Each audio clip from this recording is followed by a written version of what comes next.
on the safe side. May I also ask Delia to join us just in case there's any question that might be addressed to you. The idea for this panel is to have sincere, direct. I mean, there's no right or wrong answers. It's also to give you a bit of perspective from a technical point of view from these experts on what is currently happening in Sri Lanka without the intention of criticizing any institutions, anyone, but actually trying to open a discussion, a frank discussion, being transparent, one of the principles of RIA, and have a good engagement. So at the end of the panel, there are some questions, so that's why Delia was referring to this panel. So your question will be put forward again, so any of the panelists could answer the question. It's not only for one expert, so we want to have a plurality of point of views. Well, thank you very much, Professor. Thank you, and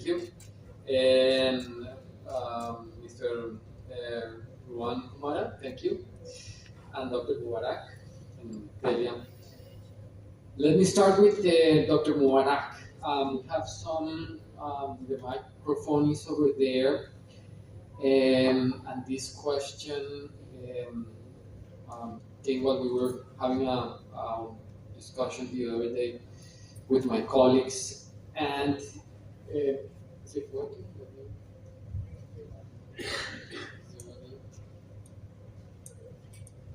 Hello? Hello? Hello? Hello? No, not working. This one's working. Okay, can you please check on this one? The question is the following. Can everything be regulated? Should everything be regulated? I think no, because if you listen to the leading speakers, you don't need to regulate everything. There are so many issues will crop up.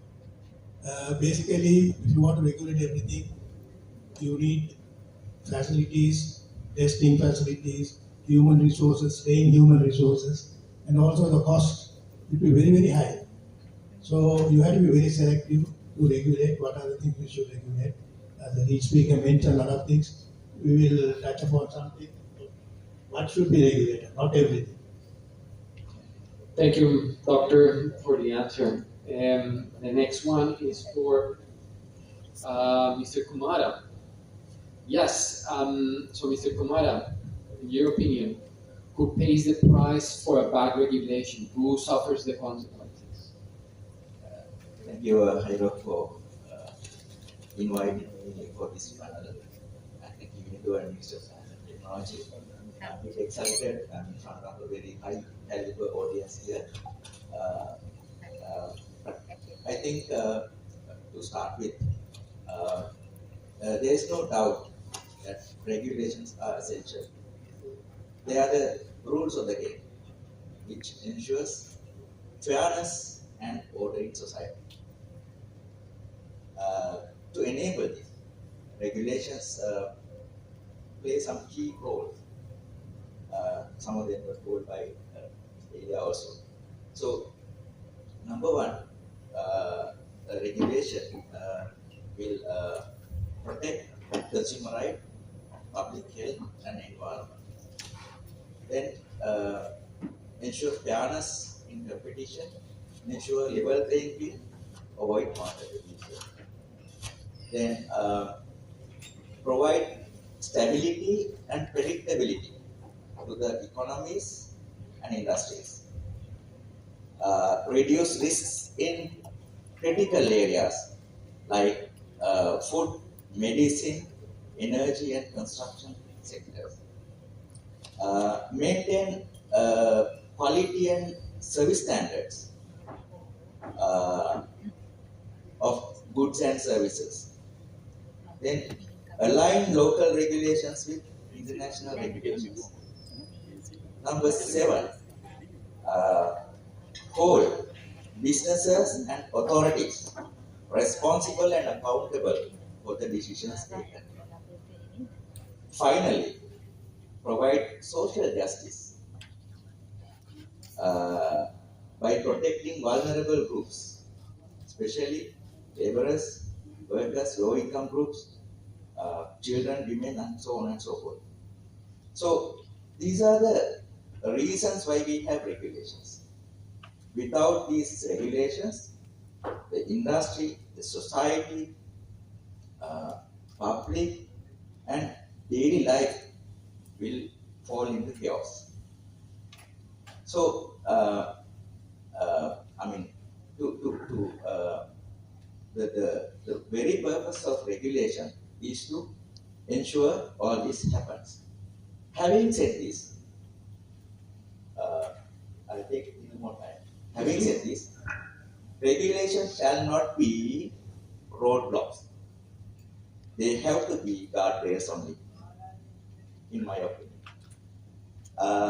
The true purpose of regulations can be achieved when they are implemented with shared understanding of purpose. Shared understanding of purpose, backed by rich scientific evidence, risk assessment, and stakeholder engagement, where we capture ground realities with regards to each stakeholder, so that at the end we will have ownership of regulations by all and collaboration of all. So to answer your question, who pays the price? It is the entire society.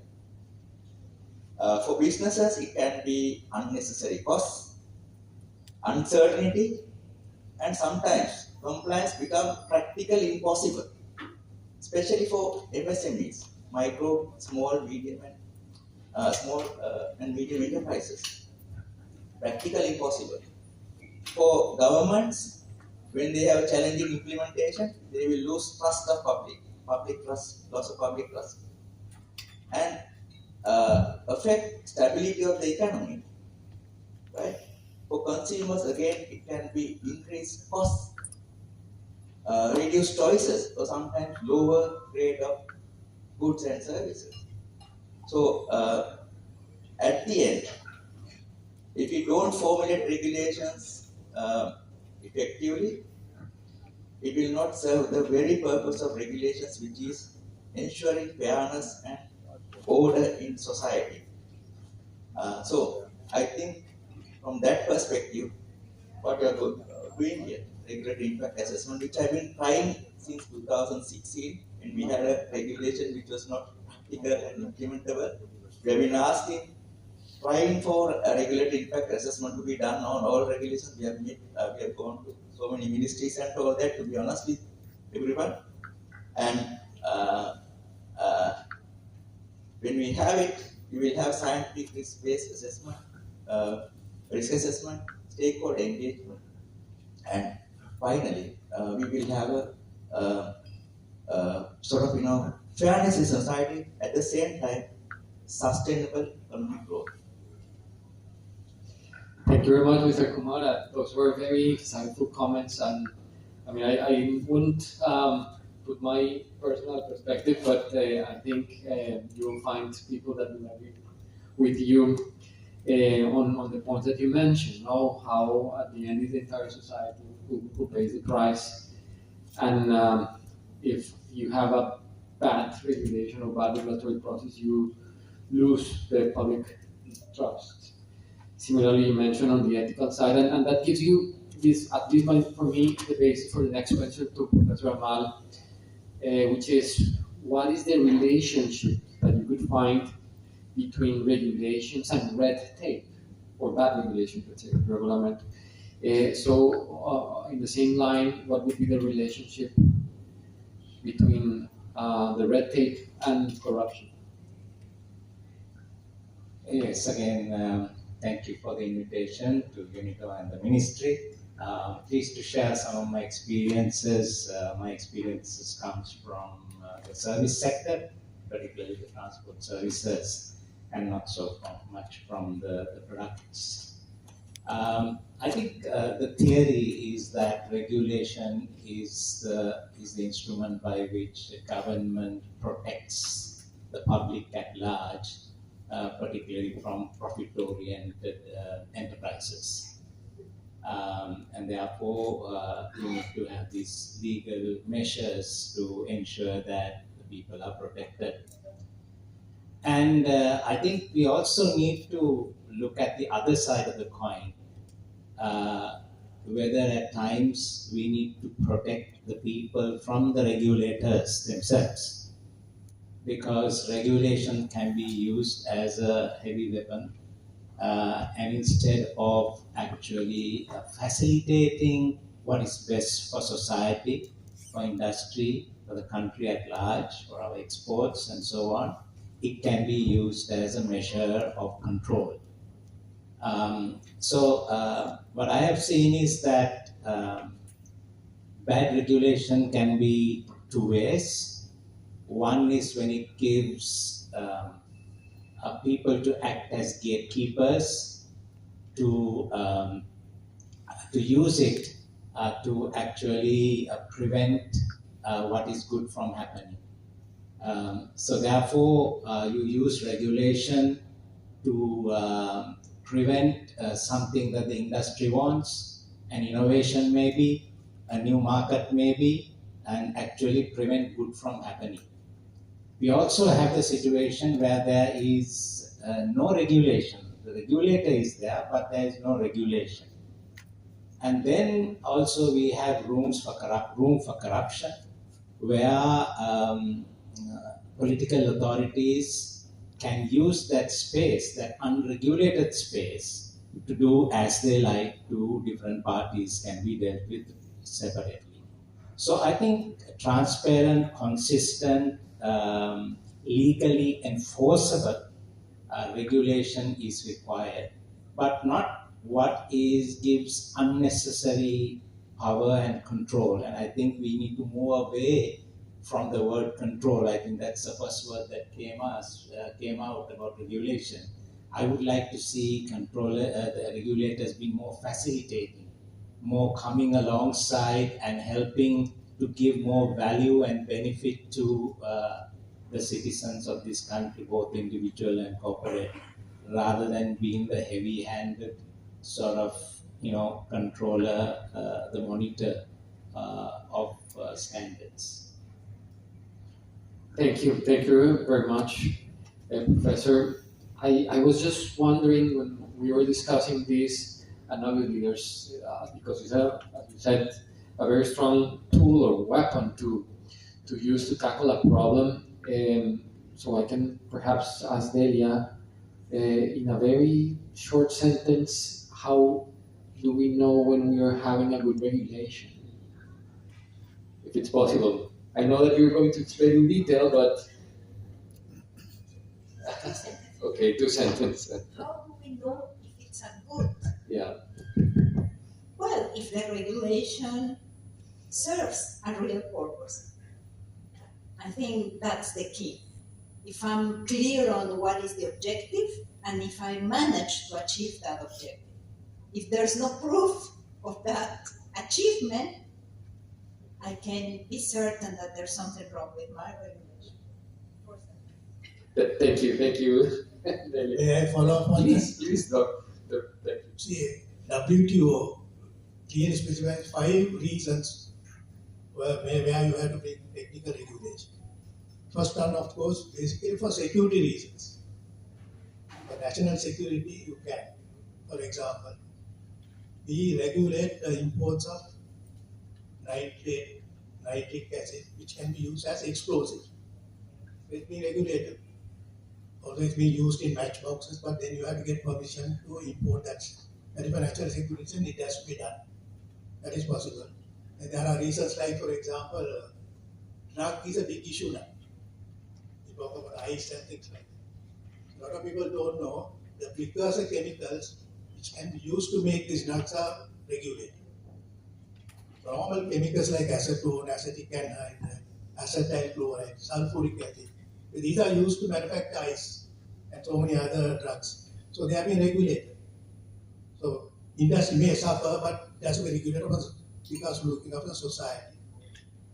Then also WTO, if it is going to impact the health and safety of the people, yes, that's very good. So the government has to make a decision. If it is going to be impact, whether it can be anything, as he mentioned, the seat belt in the morning. Seat belt is regulated in Germany, and it showed the statistics where the deaths are coming out drastically. Here also is being regulated, but the issue is we are doing only partly. If you look at our vehicles, old vehicles, all the seat belt design does not function properly. No one looks after that. Does it work? Is it being regulated? No. You may wear a seatbelt, but it won't protect you. Whereas if you look at the vehicle, emission is being regulated properly every year. Without doing emission test, you can get your license. So likewise, it has to be done regularly every year, whatever it is. Seat belt, brakes. A lot of accidents are taking place. Faulty brakes, but no one checks them. So that sort of a thing is it shall be done properly, regulated to ensure the safety of people. The other one, of course, they say the environment is another thing which you can regulate to protect the environment, protect the flora and fauna. These are all WTO. And also to prevent deceptive practices by the industry. Yes, someone mentioned, industry will always like to make profit. So if there are deceptive practices, you can make regulation. For example, expired labels. People change it and continue to put in the market. So those are deceptive practices. How many of you eat chocolates? You see, people don't realize, a lot of people don't realize people advertise so many things. They call it chocolate means there are regulations. Yeah? Chocolate means you must have cocoa based chocolate. They know you can use the word chocolate. A lot of chocolates or in the market they don't use cocoa based one, they use what you call alternatives. Vegetable oil based cocoa substitute. But by regulation you cannot use the term chocolate for those things. That they use choco. But ordinary public won't realize it. They think it's real chocolate. So those are deceptive practices, basically regulation comes in. So those are the real reasons why regulation should be there, not for everything. Thank you. Just a follow-up question, and because you also mentioned that it shouldn't be a heavy burden for the industry or for people that are subject to these regulations. How do we know when to amend a regulation or when to repeal or abolish a regulation? Sometimes, as mentioned, with bad regulation, sometimes, in Sri Lanka, the practice is no RA is being done. These are top-down regulations, and if someone makes a decision, and regulation is gazetted. The recent one, of course, example, he mentioned about that catastrophic one, banning of chemical pesticides and fertilizers. It has severe repercussions in public law. There are so many other things which are still there, as he mentioned. You can easily look at that and make some impact assessment and see whether you or not. For example, you take fertilizer. We import TSP, triple superphosphate. There is a regulation to monitor the cadmium level. In 1988, Sri Lanka developed 5 milligrams per kilogram of cadmium in TSP, whereas in the EU it's about 60. And in 2012 it's gradually brought down to 20, whereas in 1988 we have imposed a very low amount of 5 milligrams. The moment you do that, cost will go up. All depends on raw material is being used to make TSP. You have to pay a higher price. Finally, who will pay? The farmers will pay. So if you have done a proper assessment, risk assessment, then that thing will come. Even you can keep on altering that, whether it is worth having a very stringent regulation. Another one is arsenic in fish. That's another issue. You see, Sri Lankan regulation says arsenic in fish, they have limited to 0.1 milligram per kilogram of total arsenic. But if you look at it scientifically, a lot of type of fish, they accumulate what you call organic arsenic. Organic arsenic is not toxic. But if a fish contains a lot of organic arsenic, but when you measure total arsenic, it will come. It will be well above the standard what we have put up. Unless you do what you call a speciation, see of the total arsenic, how much is inorganic arsenic. There are techniques to measure those things, but very expensive. I think some of the institutes are having those facilities too. So that particular regulation has to be looked at. Whether you have to go by total arsenic or inorganic arsenic. So there are a lot of things can be done. So after this workshop, who brought those regulations can have a relook at it. Do a proper assessment and see whether it's worth it, and either you stop it or adjust it. I believe one of the exercises that Sri Lanka can try, maybe led by the Presidential Secretariat, and for example, this clean initiative, it's how to assess from the public, ask the public, or in general, the private sector, what would be this regulation that might be worth looking again and trying to see if there's a need on changing or improving. So like I said, another one because I saw as the Minister of Health for person does that. You see now recently we brought a regulation, this particular traffic light, to reduce the sugar content in the drinks, particularly carbonated beverages and ready to serve drink. Because someone felt that the diabetes is increasing in the country among the young children, therefore you must reduce the consumption of sugar. But if they don't draw the regulation, you have to put a what you call traffic light. If it's green, it's okay. If it is orange, not good, red is bad. So that the consumer can decide whether to drink or not. But the issue is what was the ultimate purpose to reduce the incidence of diabetes. Now then you have to analyze and see whether it has had the impact, whether it has reduced. But I was told that nothing has happened. So the purpose of bringing that regulation basically has increased the cost of production and the consumers pay a higher price. So again, you can have a relook at it and do an assessment and see whether it's worthwhile or if it has a better way to reduce sugar by more promotion, awareness to the society, to the children, to reduce less sugar instead of being regulation. So RIA will definitely help. That's all about it. Thank you, Doctor. Well, I know there are many options, and I think the important is to start. You know, if we can start doing some pilots, I hope Sri Lanka can continue this good path. Now you're realizing the importance of this, and a lot of people have mentioned trade and how trade is facilitated. You mentioned WTO. So now my next question is for Mr. Kumara, that in your opinion, how we can avoid foreign regulations being contradictory with Sri Lanka, and how we somehow have some sort of equivalence or recognition of what is currently happening or will be happening in Sri Lanka with foreign countries and market destination for exports.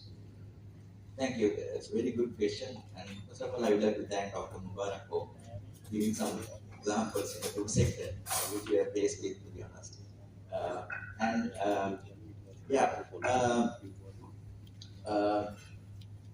To me, contradictions of international regulations with local regulations is something that we have, industry has faced it numerous times, and therefore has faced problems in that, in maintaining the existing international markets, or gaining new markets, or even meeting requirements of international buyers.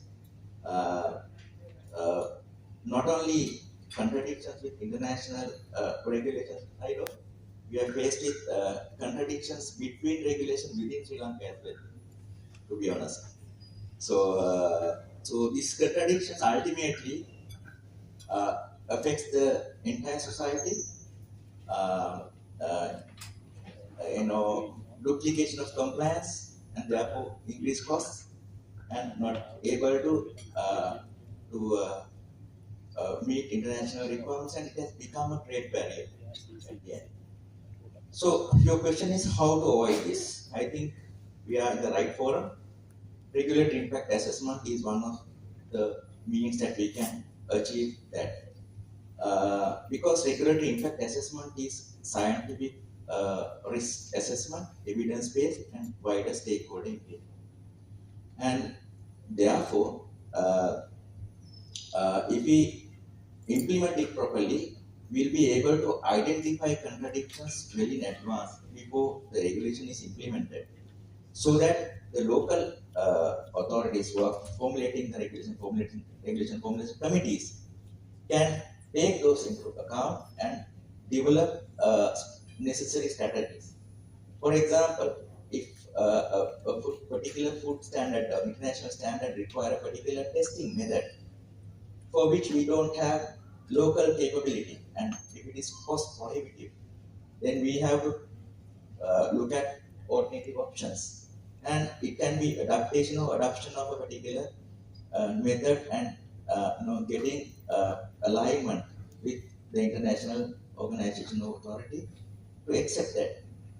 In addition, since we are getting stakeholder engagement, industry, consumers, international agencies even, we are reporting our regulations to WTO, for example, to get their comment. There we can understand any emerging issues, not present currently, but emerging issues also, and thereby take some precautions. So aligning with international standards or regulations is not about rejecting. Let us not misunderstand. We are not going to reject.